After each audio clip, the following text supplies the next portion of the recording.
Spider-Man Across the Spider-Verse is a fantastic film that juggles groundbreaking animation, well-written characters, and an extremely compelling narrative.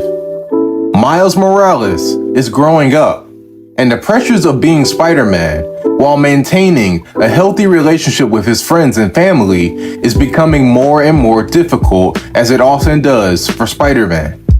Miles is going to have to make some tough decisions in both halves of his life to stay afloat. If you're a Spider-Man fan and want to see more Spider-Verse content, I ask that you please like, comment, and subscribe and enable notifications. Thank you. Now back to the video. Being Spider-Man is adversely affecting his performance in school and his academic future.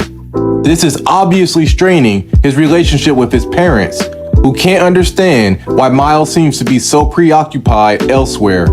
On the other side of the coin, trying to be the best Miles Morales he can be is affecting his efforts as his dimension's one and only Spider-Man. This city needs him, especially with the arrival of a new supervillain. Miles is failing to take being Spider-Man as seriously as he should, and that failure may lead to disastrous consequences. But you can't really blame Miles. He's being pulled one way or the other constantly in a perpetual tug of war between his promising future and his urgent present as Spider-Man. Things reach a boiling point when Miles is coming up short in both ventures, failing to catch and defeat the Spot and to fulfill his responsibilities to his family by arriving on time to his father's celebration. The city is in imminent danger, and his parents are more furious with him than they ever have been. He just needs to get away from it all, to escape to another world. Luckily, Gwen appears through a portal and grants him that means. Gwen sees how much Miles has grown, both inside and out. In a beautiful upside-down shot, they share a special moment. In every other universe, Gwen Stacy falls for Spider-Man, but it doesn't end well. Gwen lost her best friend, Peter, in a horrific accident, and in other universes, tragedy befalls Gwen herself. It's a hard thing to live with.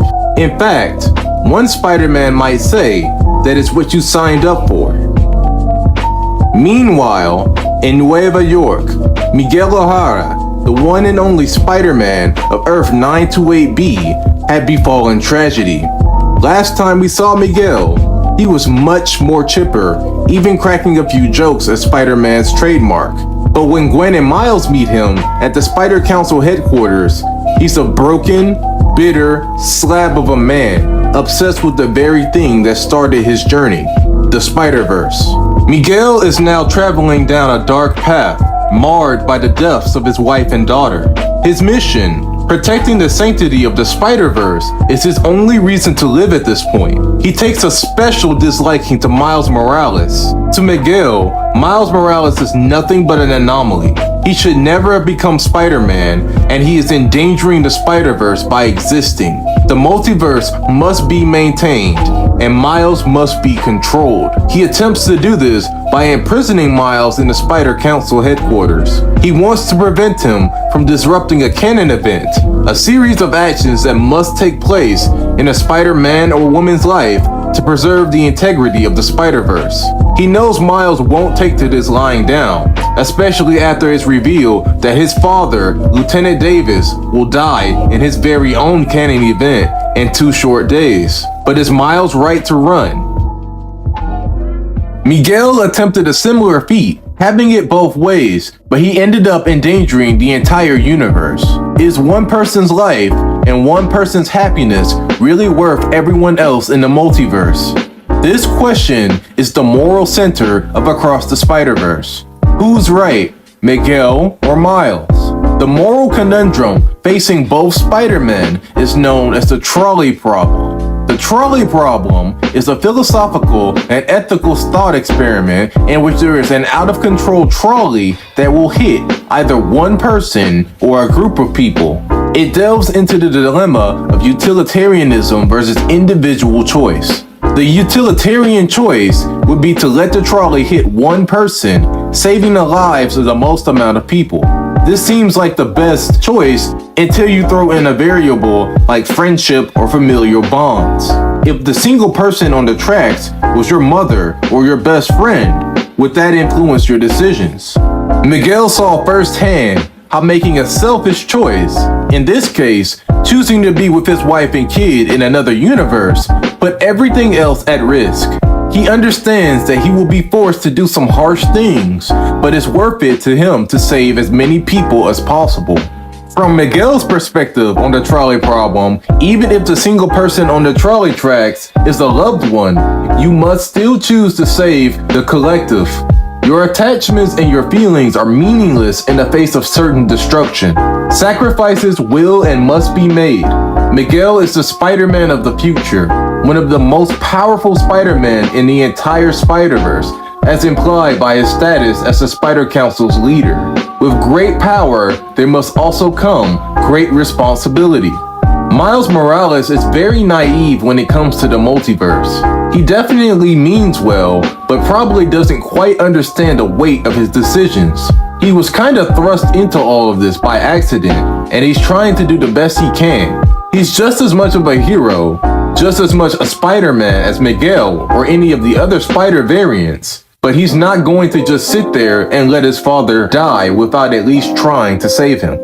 Feelings and emotions do in fact matter to Miles Morales. He has strong feelings for Gwen, Peter B. Parker, and the rest of his Spider friends. They are the ones that embrazened him with his mentality to pick up the mantle and protect the people. He will do the same for his loving father, who, although can be a bit tough on him, is only doing it out of genuine fatherly love. And hell, Spider-Man can do both, can't he? Spider-Man is amazing enough to protect his father and the rest of the Spider-Verse, right? Miles believes there is a solution, one that he's got to play out on his own, because Miguel would never take that chance. Never again put the collective in jeopardy for the sake of one person. Miles is definitely onto something, as Spider-Man has a rather long history of finding a new way, a way to do it all, to save everybody. Instead of sacrificing one or the other, Spider-Man has always sacrificed himself to save innocence, but perhaps Miguel is going about it in the wrong way. Instead of meticulously obsessing over canon events and the destiny of the universe, Miles will take a page out of Gwen's book. Gwen revealed herself to her father, Captain Stacy. It seemed like the worst mistake of her life at first, but in time, Captain Stacy was able to see his daughter, not some dangerous vigilante. He learned something very important from Gwen: responsibility. Captain Stacy is Gwen's father, and he has a responsibility to her first, even at the expense of his job. He promptly quits and is able to embrace Gwen as the powerful hero that she is. Miles' dad deserves the same chance to understand that becoming a police captain is not what he needs. He needs his son. His responsibility is to him first. The choice to make that decision, the course of events that can lead him there, is being taken away from him by Miguel. And that's wrong. It's the reason Miles still fights. The reason Gwen and several others leave the Spider Council. As Spider-Man, you must always believe that there is another way, that you are in fact responsible with the power that you wield. Miguel has lost the capacity to understand this, lost the capacity to be a true Spider-Man. But Miles Morales is just getting started. If you've enjoyed this video, please consider subscribing to my channel, liking the video, and sharing your thoughts in the comment section. Thank you for watching.